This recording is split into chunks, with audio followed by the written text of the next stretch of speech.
Quote Love Unquote by New Amsterdam. Chapter 20. You sure we weren't supposed to dress up? Kirishima is tugging at his t-shirt as they walk towards the elevators. Bakugou's not stupid enough to let him dress himself for this. The worn crimson Chevalier shirt and jeans are normal enough, but Ashido had picked out the red cardigan dotted with bold black stars. He looks casual, but good. Stupidly good. It's just a party, Bakugou mutters. A part of him had wanted to decline when the annual invite had come, but he hasn't missed one of these parties in 5 years, and the thought of not showing up had left a hollow feeling in his chest. Still, Kirishima says, tugging at his sleeves, Todoroki always looks so fancy. I feel like I'm going to be underdressed. Bakugou wonders if it's worth pointing out that the most time Kirishima has spent with Todoroki was on the beach, when Todoroki was wearing swim shorts and a t-shirt. His image in the press is posh, but there's always another photo of him in a suit, ready for the tabloids. Bakugou has called him a pretentious fuck for it before. Todoroki always responds with a shrug, like he doesn't know how else to dress. What will Todoroki say when he shows up with this entourage? Ashido in her off-the-shoulder black dress and thigh-high boots, Jiro in jeans the exact shade of burgundy that's Yaoyoro's favorite color, and Kaminari in a truly stupid hat and black jeans with too many zippers. Sero at the back of the group, in a baggy white sweater, looking more at ease than Bakugou has seen him in ages. Who would have believed it? Kaminari says. Us! Going to Todoroki Shoto's birthday party. It's not really that big of a deal, Sero says, playing at nonchalance. Says the idiot who cried the first year he was invited. Bakugou snipes at him. I thought we were keeping that between us. Sero presses a hand to his heart, wounded. Ashido leans up to pinch his cheek. That's so cute, Sero. It's like you don't hang out with famous people all the time. Todoroki's sort of in a league of his own, though, Kirishima says. He must catch Bakugou's glare, because he puts a reassuring hand on his shoulder and says, Other than you, babe, of course. Bakugou bristles at the nickname and forcibly lifts Kirishima's hand from his shoulder. He's been using that word a lot lately. It burns through Bakugou in an unfamiliar, but not entirely unpleasant way. The elevator dings, rescuing him from his own thoughts.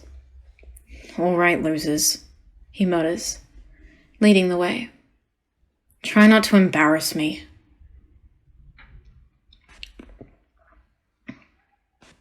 They had been teenagers when Todoroki had confided to Deku that he hadn't had a birthday party in over 10 years, since his mother had gotten sick and been hospitalized. Bakugou wasn't supposed to hear that conversation, but he'd been getting suspicious of how much time Deku and Todoroki had spent away from the rest of the cast. He followed them into the hallway, hidden around a corner, and heard a number of things that Todoroki hadn't chosen to share with him.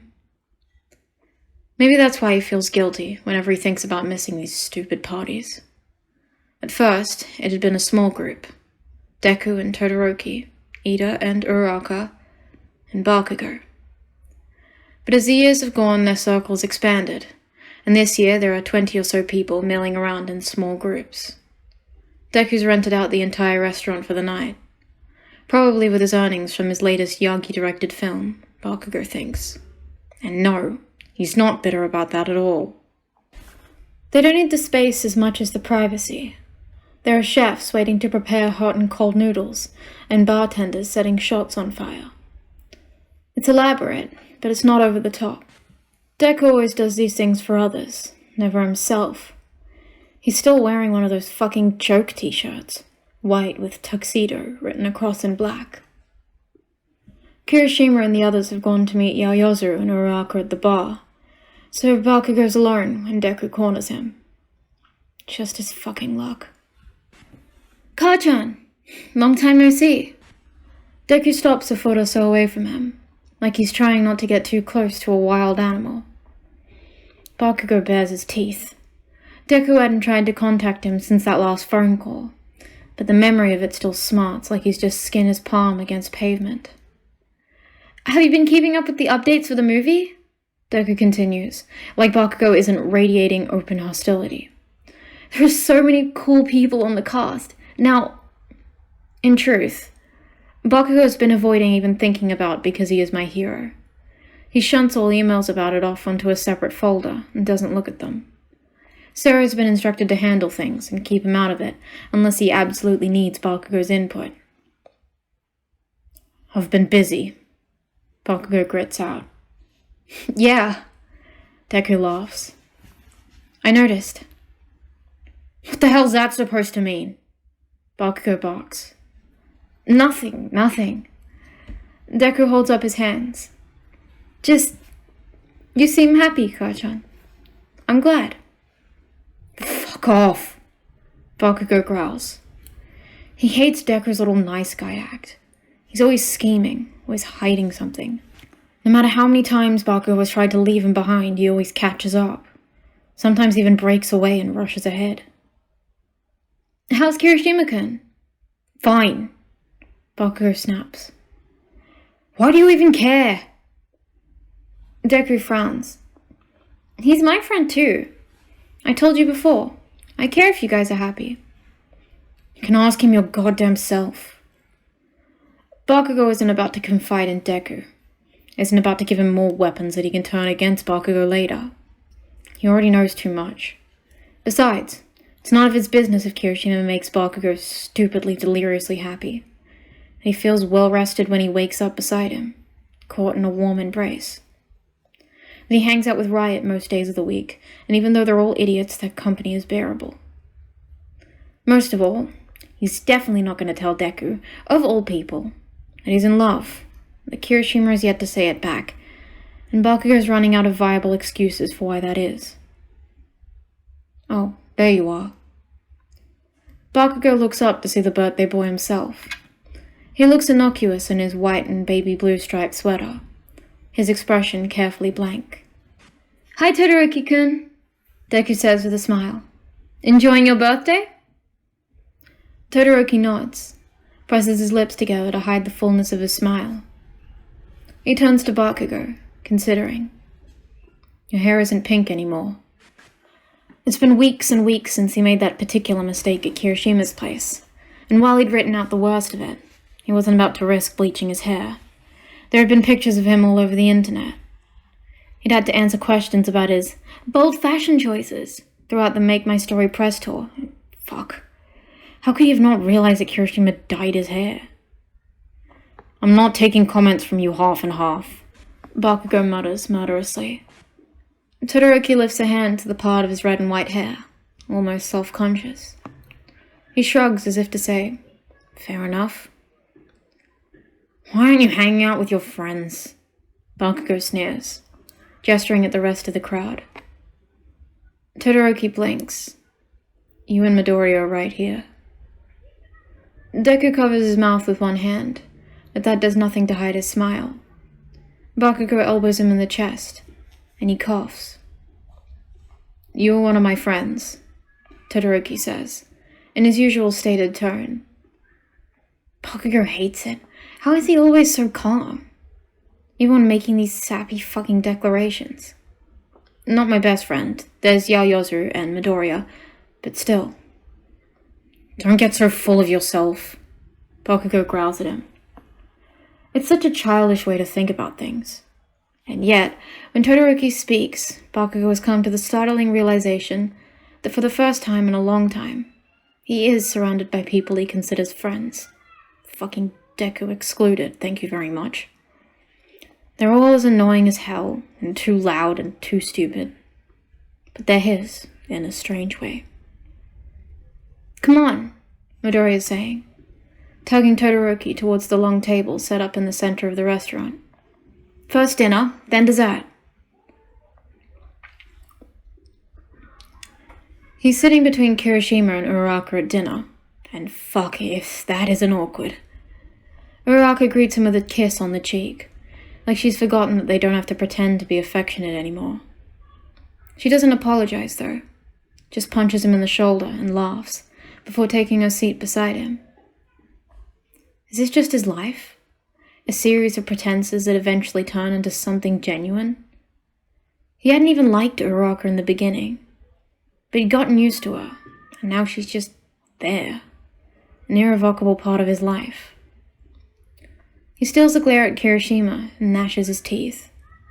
Untangling what was pretense and what was genuine there gives him a fucking headache. Kirishima places a hand over his, rubs his thumbs gently over Bakugou's knuckles. "Having fun?" he asks, grin wide and toothy. Bakugou huffs. It's the same shit every year. But it's not. There isn't a cake and some balloons on the set of UA, or a week-long retreat to Yaoyoro's family's ski lodge in the mountains.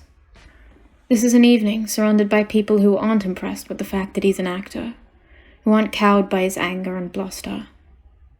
Kirishima is here, and Kaminari, and Sero, and Jiro, and Ashido.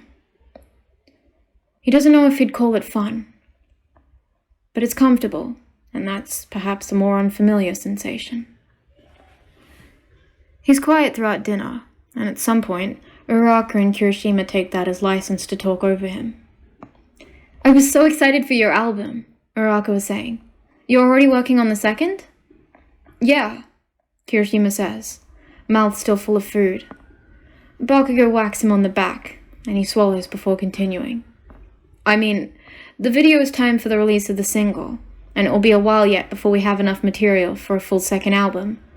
But we're working towards it. Do you know what you're going to call it yet?" Riot's first album had been called Pink.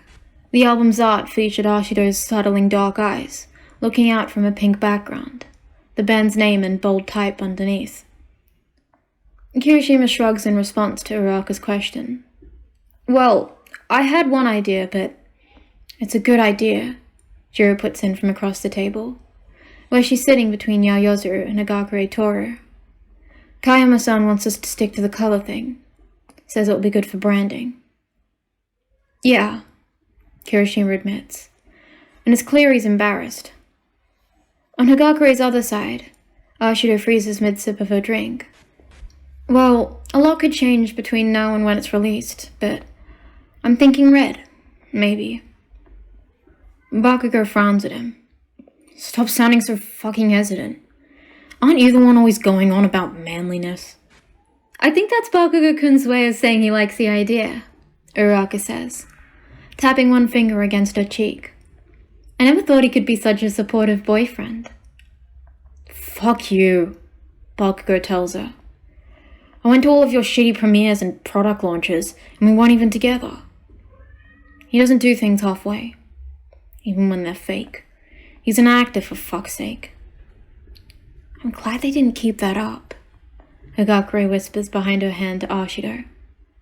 "I was worried about Ochako-chan having to spend so much time with Bakugou-kun." Ashido throws her head back and laughs, a little too loudly. Bakugou blinks, spends all of 5 seconds scrutinizing her expression, before he realizes what he's doing and looks away. What does it matter to him if Raccoon Eyes is moody today? It's not his problem.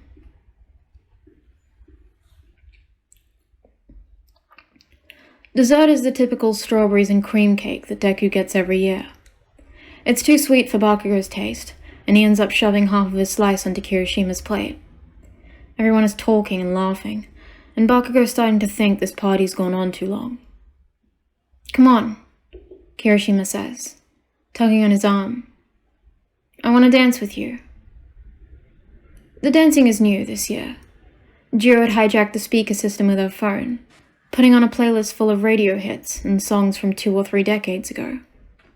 Hagakure had tugged her date, Eijirou, who'd been the stunt coordinator on Ground Zero, onto the dance floor. Jiro and Yaoyoro following close behind. Ashido and Uraraka joined them. Then even Kaminari got into it, and finally Sero. Deku, Todoroki, and Ida are still on the sidelines, but they seem happy enough to watch. "I don't dance," Bakugou grumbles. "You do," Kirishima tells him, still pulling him towards the throng. "You danced with Uraraka for the school dance episode of UA." Bakugou grits his teeth. How many times does he have to explain that the character wasn't him? Yes, he'd spent formative years of his life on that fucking show. It doesn't mean anything. Kirishima blinks at him. I know that was staged, he says, before Bakugou can bite his head off. But it proves you at least know how to move to music. Come on, it'll be fun. Just hold on to me. That's not such a bad proposition. Bakugou lets his hands settle at Kirishima's waist, and they sway in time, Bakugou barely paying attention to the song, or anyone else. The contact, the closeness. That's enough. It's easy to love someone so full of life and laughter. Kirishima is less coordinated than Bakugou would expect for a musician, but he's enthusiastic and dramatic in his movements. He cups a hand against the back of Bakugou's neck, bringing their faces close together. Have I told you how good you look tonight? Bakugou rolls his eyes. He always looks good. Even his accidentally pink hair was taken as a bold fashion statement. His version of casual is dark, cropped jeans, and his long-sleeved black v-neck, with a deep red pullover on top. Him and Kirishima are matching, he realizes belatedly. He's gonna have to introduce some new collars to his wardrobe. You look so cute when you're thinking like that, Kirishima whispers to him. He pokes at Bakugou's cheek. Bakugou turns his head, squeezes his hand against Kirishima's hip warningly. What the fuck did I say about calling me cute? I wasn't listening, Kirishima says, apparently having no fear of death. But it's true, you know. I always thought you were hot, but it's only now that I'm close that I can see all this. That sends a jolt through Bakugou, like he's been struck by lightning. Shut up. He presses closer, yanks Kirishima in for a kiss. Around them, their so-called friends start hooting and hollering. Someone has the gall to whistle. Kirishima pulls back, laughing. But Bakugou is distracted from his smile by Ashido, who's lingering behind them, frozen in place on the dance floor. She's pouting, brows drawn together. Kirishima spins Bakugou around, and he lets himself be pulled into the rhythm of the dance. He has the perfect vantage point to see where Ashido stomps across the dance floor in her heeled boots, grabbing Sero and pulling him close. He barely has the time to blink when she settles his hands on her waist, pulling him into a more intimate dance. They're getting along better, Kirishima says, but he sounds unsure. Bakugou bites down on his tongue. As far as he knows, they haven't. Sero's been just as moody as before, until they all came out together tonight. It's not that he's invested in the stupid juvenile dramatics of Ashido and Sero, but what the fuck is Rakunai's playing at right now? Ashido maneuvers them to the center of the dance floor, then throws her arms around Sero's neck and pulls him into a sloppy kiss. Instead of good-natured applause, there's silence as the kiss continues too long. It's like a wrong chord struck in the middle of a symphony, too obvious to ignore. Sero pulls back, putting an arm's length between him and Ashido. He starts, his face smeared with hot pink lipstick. What? Ashido says, stamping one foot. Why'd you stop?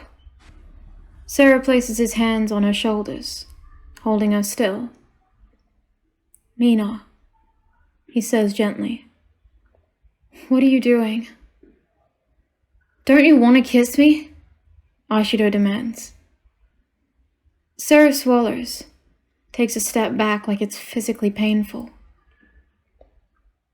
Not like this, he says, finally.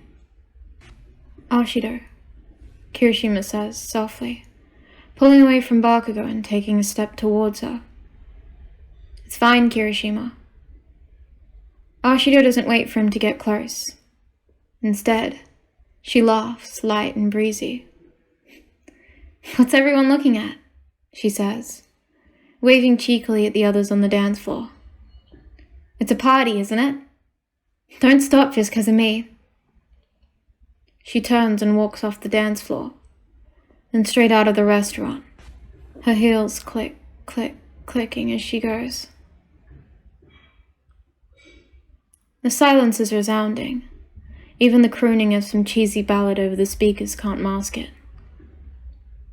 Sero rubs a hand against the back of his neck. "I'm gonna go get some air," he says, to no one in particular. He leaves out the door opposite to the one Ashido has used. It's Yaoyozu who breaks the silence, saying she can set up karaoke in another section of the room. She tugs Todoroki and Jiro along with her, declaring that the birthday boy has to go first. That shifts the crowd, and Kirishima moves to follow. When he notices Bakugou isn't beside him, he turns back. "Aren't you coming?" "You're not going after her?" Bakugou says, instead of answering. He remembers that night on the beach, when all the girls had trailed after Ashido, when she and Sero had fought. Kirishima shakes his head, sadly. "I think we should let her cool down first. There's no use talking to her when she's like this." Bakugou huffs. "Whatever. It's not as if he cares." "Let's go sing some karaoke," Kirishima says. "I'll be back in a minute." Bakugou gestures vaguely. Bathroom.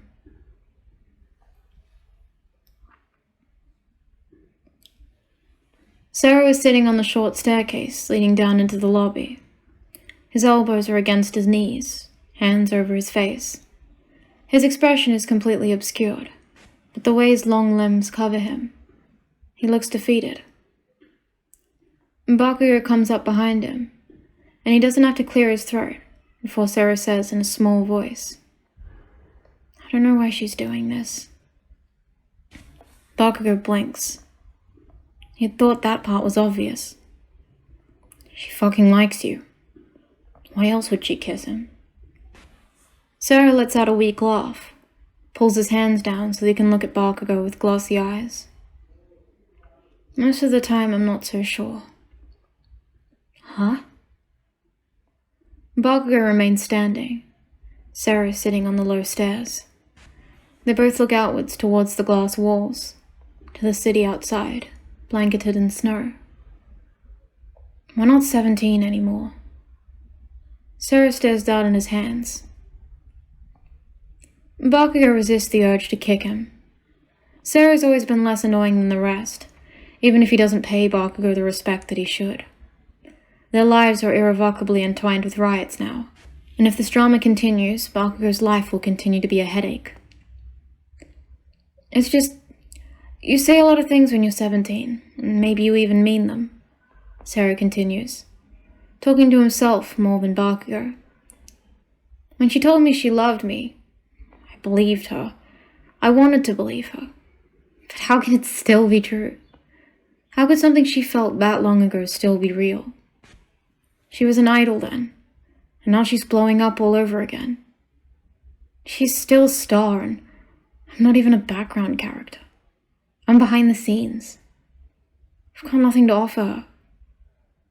This Bakugou takes offense to. I keep you around. Are you saying I'm stupid? Sero looks up and flashes Bakugou a watery grin. I wouldn't dream of it. Sero's been part of his team for going on 4 years now. He's never tried to flatter Bakugou or cushion his ego, but he does what needs to be done. He's always been on Bakugou's side, and has never betrayed him. And when it's just the two of them, Bakugou imagines that Sero really knows him. He's well aware of all the fronts Bakugou puts on for other people, but sees past them. There aren't many people in Bakugou's life who see him so clearly. It's worth more than some petty stardom. Someone who really knows you and sticks around anyways. Everyone's always looking at him, but very few people ever see him. I don't know who that performance was for, Sero says, with a heavy sigh. Definitely not for me. And I can't. I'm trying so hard not to get swept away by her again. Because if I let myself hope and then it doesn't work out again, I'm never going to care about anyone the same way I do about her. He doesn't say love. He had no problem saying that Ashido loved him, but he doesn't reverse the thought. Bakugou feels like he's tugging at the gap in his teeth, searching for what's missing. Bakugou clicks his tongue against the back of his teeth. You really are pathetic, aren't you? Sero smiles self-deprecatingly. I guess so. Bakugou kicks him in the shoulder. No, you idiot! Don't just agree. Stand up, figure out what the fuck you want, and then do something about it. Don't just sit out here like trash someone's left out on the curb. It takes a moment. Sero straightens up, looks Bakugou in the eye and grins. Thanks, Bakugou. Cut that shit out. He's not out here to earn Sero's sentiment. He doesn't care whether Sero and Ashido decide to get fucking married or break up forever. He just needs this drama to stop infecting his own life. I don't care what you do. Just decide and fucking do it. Sero's still smiling at him, like he sees something that Bakugou is trying to hide. Bakugou shoves him down the last 2 stairs, so that he lands in a heap on the carpeted lobby floor.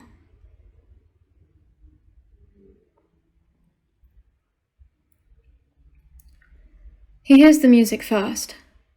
Bakugou is walking down the hall, back towards the party, when he hears a few slow notes being played on a piano.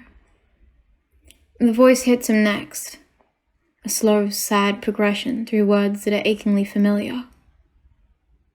Here's what I know. We always hurt ourselves the worst. When I loved you, that's when the pain became real to me.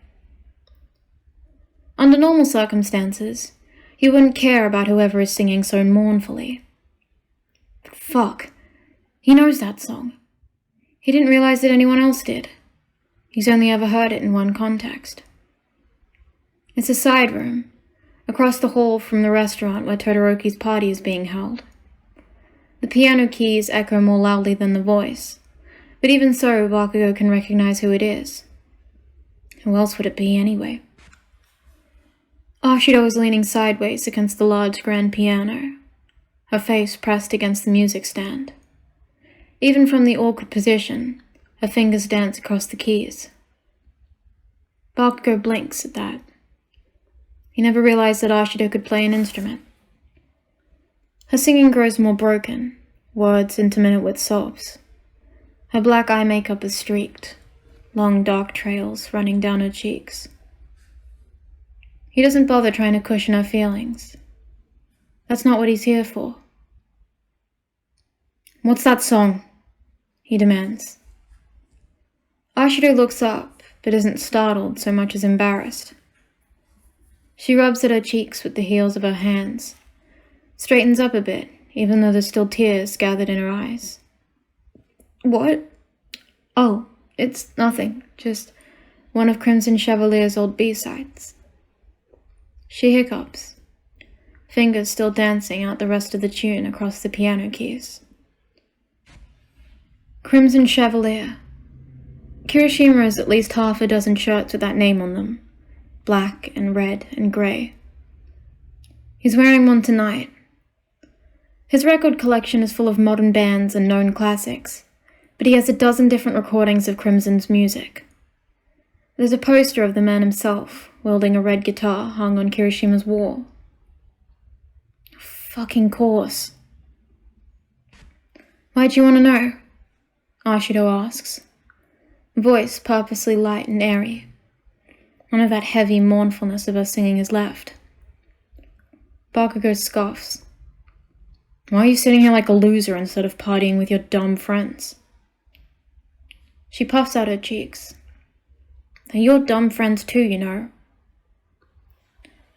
It's easy to roll his eyes at that assertion, less so to refute it. So? You're still the one moping out here? Ashido sucks in a breath, like she's thinking whether to confide in him. To be honest, he's rethinking his question at the same time. He hates me. She says this in a bland way, like it's a fact rather than a feeling. Sero? Bakugou can feel his lip curling. How fucking clueless is she? That idiot has stuck around me for years.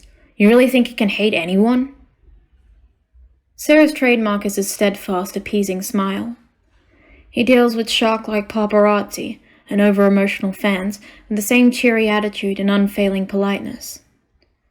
He never has anything but a smile for Bakugou himself, even if that means he's having a laugh at Bakugou's expense. Is hate even in his vocabulary? Ashido laughs sadly. Yes, I know he does. I'm so stupid. I honestly thought we could fix things, but now I've just screwed it all up again. And why'd you fucking kiss him like that? He wouldn't even be having this conversation if she hadn't. Ashido presses her lips together. I was jealous. Bakugou doesn't ask any follow-up questions, just waits. I was jealous, okay? Ever since that whole thing between you and Kirishima started, he's been everyone's favorite. And I know it's horrible. I know I'm a bad person, okay? I should be happy for him, and I am, but everyone's leaving me behind. And what am I supposed to do when I don't have anything else? Bakugou regrets entering this conversation more and more with each passing moment. What the hell are you talking about? I'm supposed to be the image of the band. Everyone is something special. Jiro's a musical genius, and Kaminari has all these artistic ideas, and Kirishima writes all those lyrics that tear people's hearts out. And I've always been the person who sells it, who sings the lyrics and catches people's eye. I'm supposed to be the star. Maybe you should think less of her for that admission, that the prospect of losing the spotlight is eating away at her. But he doesn't. He's reminded, uncomfortably, at a table read for the new season of UA, when Deku and Todoroki had gotten to the last page and played out their characters' first scene of romance, when the staff had burst into applause at their performance, when eyes had turned away from Bakugou and towards them. I know, okay? Ashido says, rubbing at her eyes again.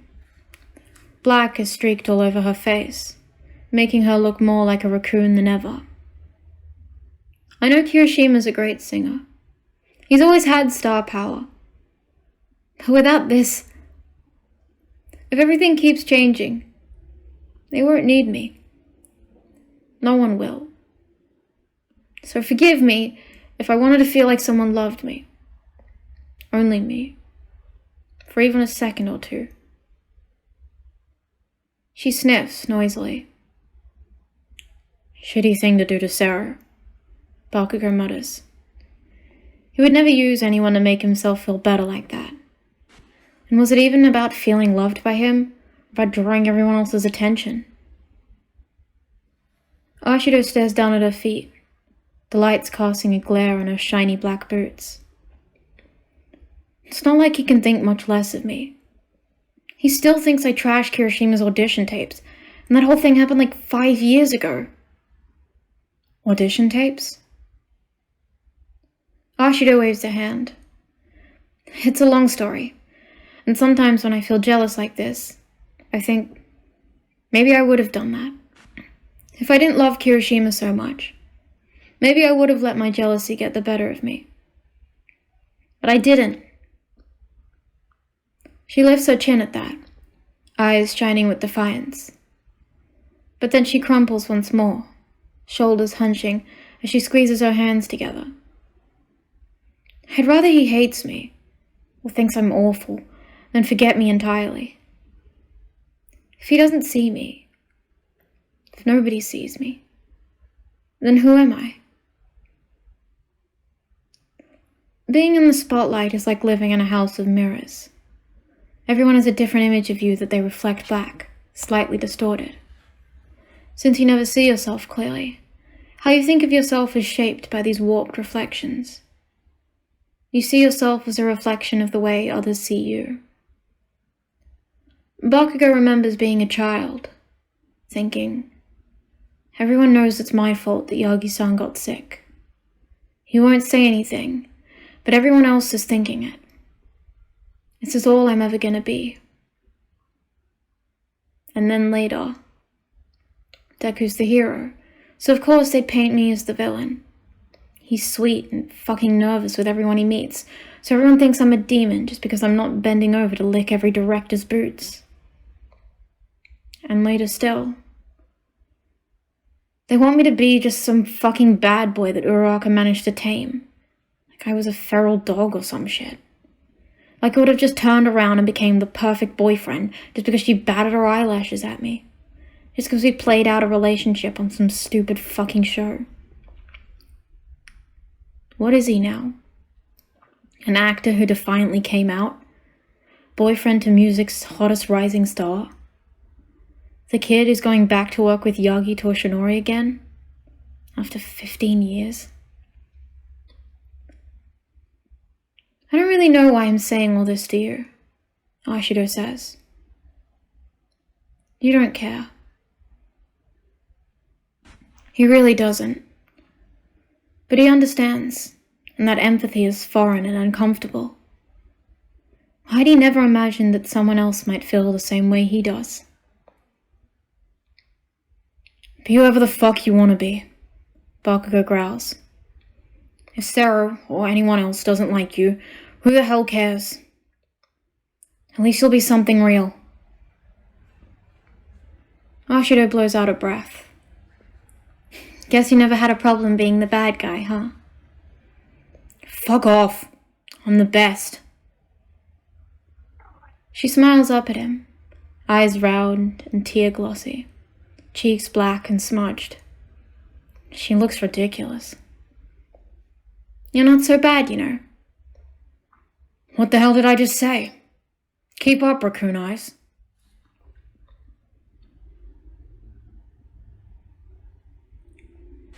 There's no small amount of awkwardness when Bakugou, Ashido, and Sero return to the party. Ashido beelines for the karaoke setup, and is soon pulled into the crowd of Jiro, Uraraka, Yaoyorozu, and Hagakure.